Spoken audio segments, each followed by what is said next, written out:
Hello my dear learners, how are you all? I think you are fine. Today in this tutorial we will do some exercise on right form of verb. আমাদের আজকের right form of verb number হচ্ছে 9 এবং 10. Okay, let's start. তাহলে কথা না বাড়িয়ে শুরু করে দেই। In this letter I will tell you the fact. এই চিঠিতে আমি তোমাকে সত্য ঘটনাটি তুলে ধরব। It is most unlikely that the girls in our country will find their brothers attend classes. আমরা এই পর্যন্ত অর্থ করে নেই। It is most unlikely. Likely হচ্ছে সম্ভবত অথবা believable এই সেন্সে, আর unlikely হচ্ছে অসম্ভবত অথবা যেটা অবিশ্বাস্য।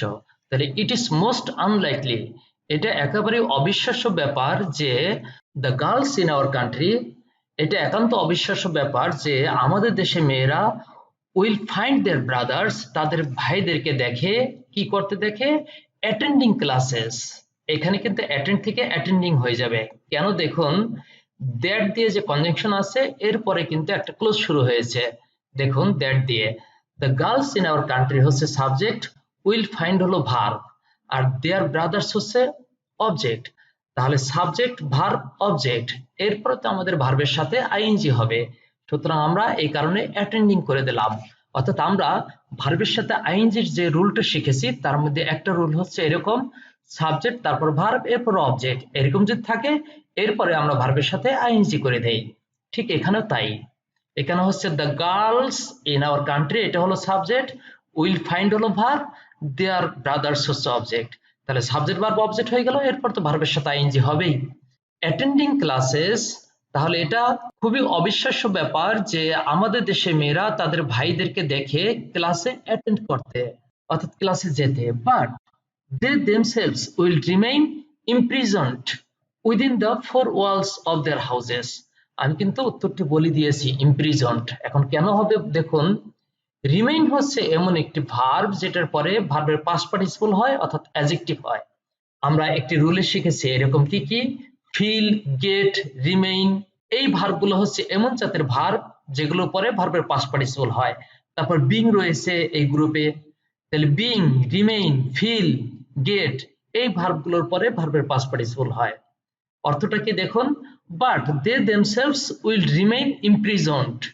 ইমপ্রিজন হচ্ছে বন্দি থাকা, তাহলে imprisoned বন্দি অবস্থায় তারা তাদেরকে দেখে, তারা মানে কি মেয়েরা, তাহলে মেয়েরা তাদের নিজদেরকে বাসাবাড়ির চার দেওয়ালের মধ্যে বন্দি অবস্থায় দেখে অর্থাৎ বন্দি অবস্থায় রাখে।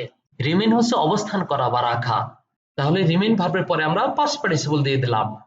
তাহলে অর্থটা কি দাঁড়ায় দেখুন, এটা খুবই অবিশ্বাস্য যে আমাদের দেশে মেয়েরা তার ভাইদেরকে দেখে ঠিকমতো ক্লাস করছে, কিন্তু মেয়েরা নিজেদেরকে বাসাবাড়ির চার দেওয়ালের মধ্যে বন্দি অবস্থায় রাখে। The light of education often remain unachievable for them. তাহলে the light of education, শিক্ষার আলো, often প্রায়, এই পর্যন্ত গেল আমাদের subject the light of education, তারপর ভার্ব হবে remain। একটু আগে আমরা এই রিমেইন ভার্বটা পেয়েছিলাম, রিমেইন ভার্বের পরে সাধারণত অ্যাডজেক্টিভ বসে, এখানে অ্যাডজেক্টিভ দেয়াই আছে unachievable। সাবজেক্ট হলো সিঙ্গুলার, এখন আমার ভার্বের সাথে তাহলে এস বাই এস যুক্ত হবে, রিমেইনস আনঅ্যাচিভেবল ফর দেম, তাদের কাছে ধরাছোঁয়ার বাইরে চলে যায়, অর্থাৎ এই শিক্ষার আলোটা ওই মেয়েদের ধরাছোঁয়ার বাইরে থাকে, অর্থাৎ সেখানে পৌঁছায় না, মেয়েদের কাছে পৌঁছায় না।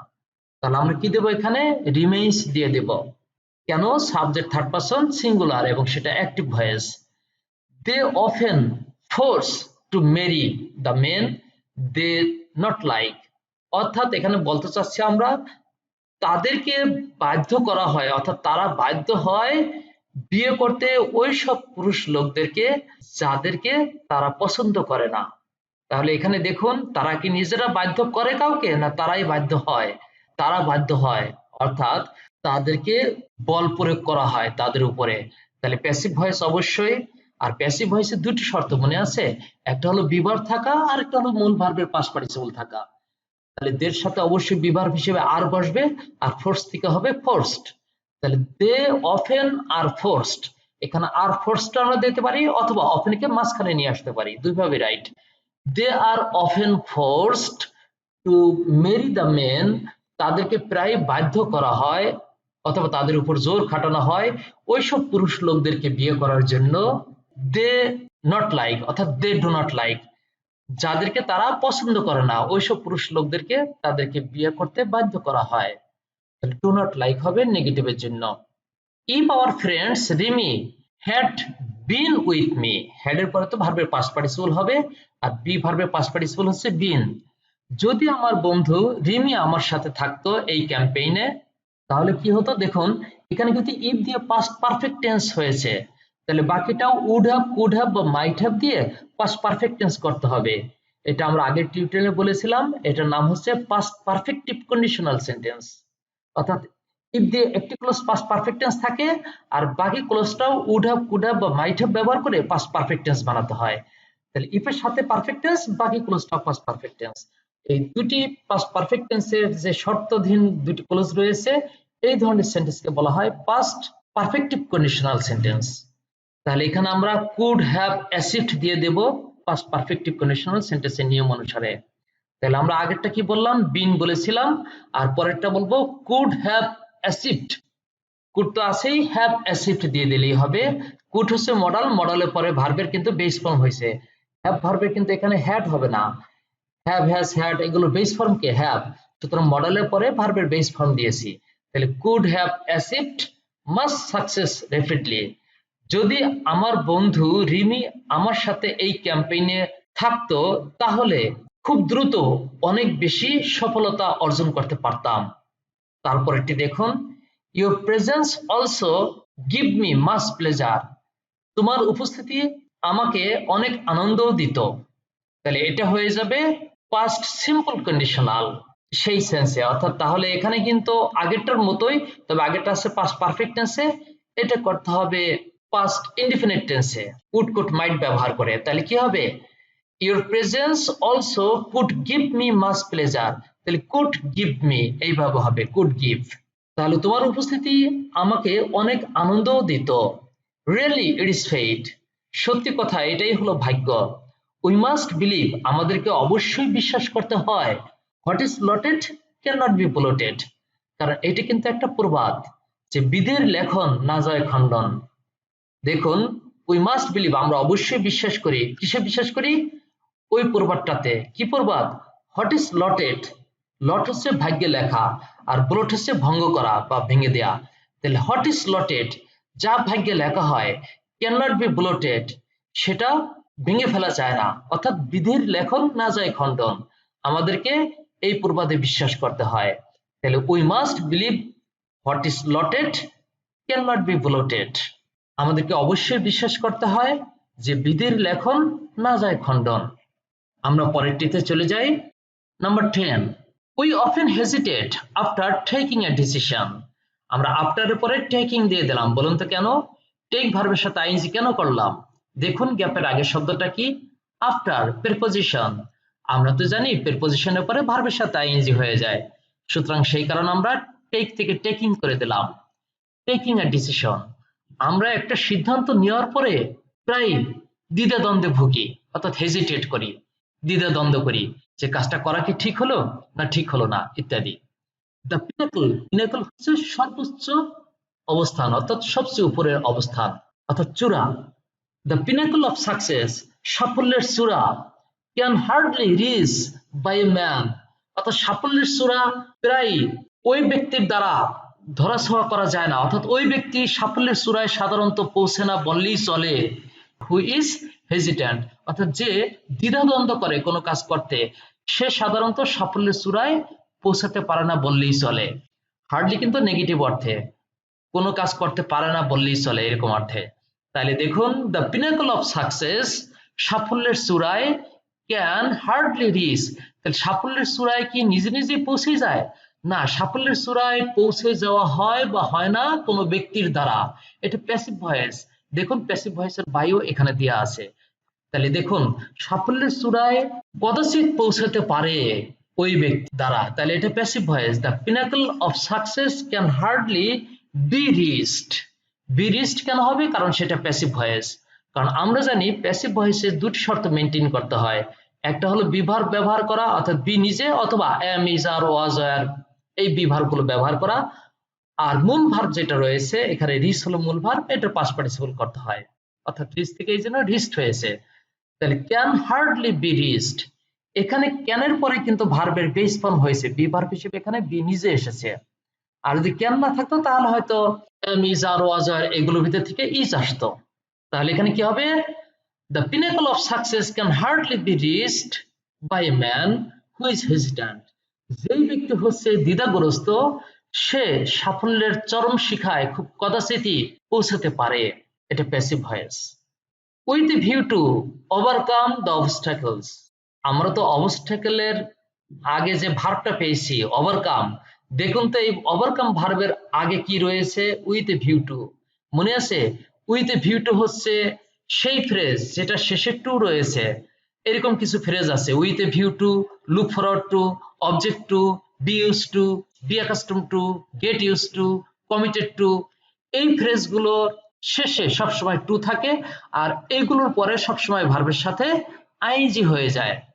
উইথ ভিউ টু মানে হলো উদ্দেশ্যে বা জন্য, এরপরে ভার্বের সাথে আইএনজি হয়ে যাবে।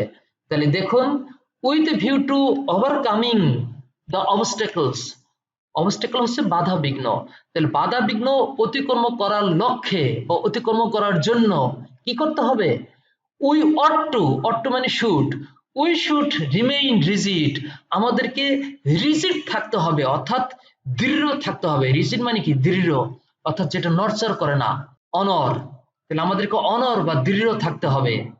অ্যান্ড ডিটারমিন্ড, এখানে ডিটারমিন্ড কেন হবে, দেখুন ভার্বের পাস্ট পার্টিসিপল অর্থাৎ অ্যাডজেক্টিভ কেন হবে, দেখুন এই গ্যাপের আগের শব্দটা হলো অ্যান্ড, কিন্তু এখানে না, তার আগের শব্দ আছে রিজিড। রিজিড কেন হয়েছে এই অ্যাডজেক্টিভটা, তার আগে কিন্তু ভার্ব আছে remain, remain, get, grow, feel, look, taste, এই ভার্বগুলোর পরে আমরা সাধারণত ভার্বের পাস্ট পার্টিসিপল দেই অথবা অ্যাডজেক্টিভ দেই। এখানে অ্যাডজেক্টিভ হয়েছে রিজিড অর্থাৎ দৃঢ়, এবং ডিটারমিন যে ভার্বটা আছে ভার্বের পাস্ট পার্টিসিপল আমরা করে দিলাম অর্থাৎ ডিটারমিন্ড, হ্যাঁ করে দিলাম, কারণ সেটা ভার্বের পাস্ট পার্টিসিপল অর্থাৎ অ্যাডজেক্টিভ হিসেবে এখানে ব্যবহৃত হয়েছে।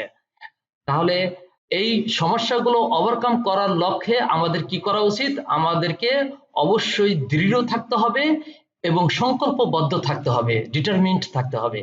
We should stick to the decision, অবশ্যই আমাদেরকে ডিসিশনের উপরে লেগে থাকতে হবে, অর্থাৎ ডিসিশনের সাথে লেগে থাকতে হবে। ওয়ান্স টেকেন মানে হচ্ছে ওয়ান্স ইট ওয়াজ টেকেন, এই সেন্স বোঝাচ্ছে, অর্থাৎ একদা কোনো ডিসিশন নিয়ে নেওয়া হয়েছে সেই ডিসিশনের সাথে আমাদেরকে লেগে থাকতে হবে। তাহলে দেখুন, স্টিক টু মানে লেগে থাকা, তাহলে we should stick to the decision, আমাদের সেই ডিসিশনের সাথে লেগে থাকতে হবে। ওয়ান্স টেকেন অর্থাৎ যেটা একদা নেওয়া হয়েছিল, এখানে ওয়ান্স ইট ওয়াজ টেকেন, ইট ওয়াজ কিন্তু উজ্জ্ব রয়েছে এবং সেটা প্যাসিভ ভয়েস, শুধু মূল ভার্বের পাস্ট পার্টিসিপল এখানে ব্যবহার করা হয়েছে, সাবজেক্ট এবং অক্সিলারি ভার্ব বাদ দেওয়া হয়েছে, শর্টকাট পদ্ধতি। In order to take a wise decision, in order টুর পরে ভার্বের বেস ফর্ম বসে, অনেকেই কিন্তু এখানে ভার্বের সাথে আইএনজি করে, যেমন উইথ এ ভিউ টুর পরে কিন্তু ভার্বের সাথে আইএনজি হয়, কিন্তু ওই with a view to, look forward two, ওই ফ্রেজগুলোর মতো এই ইন অর্ডার টু ফ্রেজ না, ইন অর্ডার টু কিন্তু ওই ফ্রেজগুলোর মধ্যে নেই, অর্থাৎ ইন অর্ডার টুর পরে স্বাভাবিক নিয়মে ভার্বের বেস ফর্ম বসে। In order to take a wise decision, wise decision নেওয়ার জন্য we have to contemplate everything very sagaciously, we have to হচ্ছে মডাল অক্সিলারি ভার্ব, তারপর ভার্বের বেস ফর্ম হবে, তাহলে এখানে কন্টেমপ্লেটের জায়গায় কন্টেমপ্লেট হবে। কন্টেমপ্লেট হচ্ছে অ্যান্টিসিপেট করা, অনুমান করা, আমাদের সবকিছু খুব দক্ষতার সাথে অনুমান করে নিতে হবে। আফটার হ্যাভিং এ ডিসিশন, একটা ডিসিশন নেওয়ার পরে উই ওয়ান্ট নট টু ভ্যাসিলেট, ভ্যাসিলেট হচ্ছে হেজিটেট অর্থাৎ দ্বিধাদ্বন্দ্ব করা, তাহলে কি হবে, অট্টুর পরে ভার্বের বেস ফর্ম হবে, অর্থাৎ যেটা আছে সেটাই হবে ভার্বের বেস ফর্ম, অর্থাৎ একটা ডিসিশন নেওয়ার পরে আমাদেরকে অবশ্যই দ্বিধাদ্বন্দ্ব করা উচিত না। অল্টারিং ডিসিশনস ফ্রিকুয়েন্টলি অথবা টু অল্টার ডিসিশন ফ্রিকুয়েন্টলি, দুইভাবেই সাবজেক্ট হতে পারে, is a symbol of weakness of the decision makers, অর্থাৎ কোনো ডিসিশন বারবার পাল্টাইলে এটা ডিসিশন মেকারের দুর্বলতাই বোঝায়। তাহলে দেখুন, অল্টারিং অথবা টু অল্টার দুইভাবেই সাবজেক্ট হতে পারে। টু অল্টার ডিসিশন ফ্রিকুয়েন্টলি, এই পর্যন্ত সাবজেক্ট, এটা হলো ইনফিনিটিভ ফ্রেজ দিয়ে সাবজেক্ট হয়েছে। আবার অল্টারিং ডিসিশন ফ্রিকুয়েন্টলি, এটা হচ্ছে জিরেন্ড দিয়ে সাবজেক্ট হয়েছে, দুটি সাবজেক্টে হলো সিঙ্গুলার, দুইভাবেই সাবজেক্ট হতে পারে। তাহলে কোনো ডিসিশন খুব ঘন ঘন চেঞ্জ করাটা হয় ইজ হলো ভার্ব, এখানে is a symbol of weakness of the decision maker.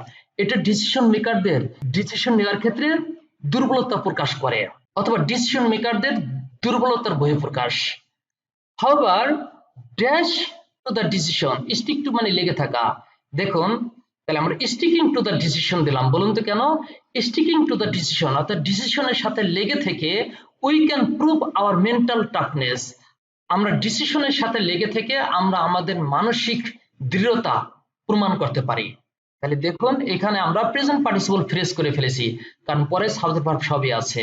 আজকে এ পর্যন্তই। আর এই টিউটোরিয়ালটি ভালো লাগলে অবশ্যই আপনার বন্ধুদের সাথে শেয়ার করবেন, লাইক দিবেন, কমেন্ট করবেন এবং সাবস্ক্রাইব করতে ভুলবেন না। আর সাবস্ক্রিপশন বাটনের পাশে যে বেল আইকনটি আছে তাতে ক্লিক করে রাখবেন যাতে পরবর্তী ভিডিওগুলোর আপডেট পেতে পারেন। ধন্যবাদ সবাইকে। আল্লাহ হাফেজ।